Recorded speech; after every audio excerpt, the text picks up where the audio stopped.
大家好，我是小齐。我们在养花的时候，经常会听到一件事情，就是这种肥料是通用的，也就是通用的肥料。什么是通用的肥料呢？通用的肥料就跟我们人一样，吃饭吃的均衡，人就不容易生病，不容易出问题。花也一样，通用的肥料就是氮、磷、钾3种元素均衡的肥料。氮肥促进长枝长叶，磷肥促进开花，钾肥促进根系的发达，并且让主干长得更粗。这就是3种肥料的作用。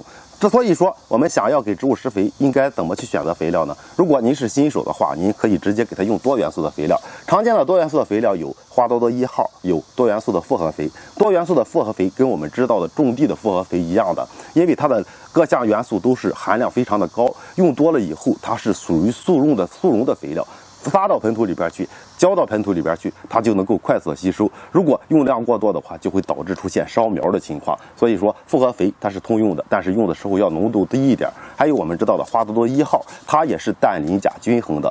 各项元素也不缺失，而且含有一定的微量元素。使用的时候也是兑水化开，直接浇到盆土里边去，它就能够快速的吸收。但是呢，这种肥料它的含量相对低一些，我们去浇花的时候，即使浓度稍微大一点，也不容易出现烧苗的情况。包括我们知道的通用的营养液也是氮、磷、钾均衡的肥料。所以根据自己的喜好，如果您是新手，不想买太多的肥料，养花养的不是太多的话，我们可以直接使用多元素的肥料，也就是通用肥。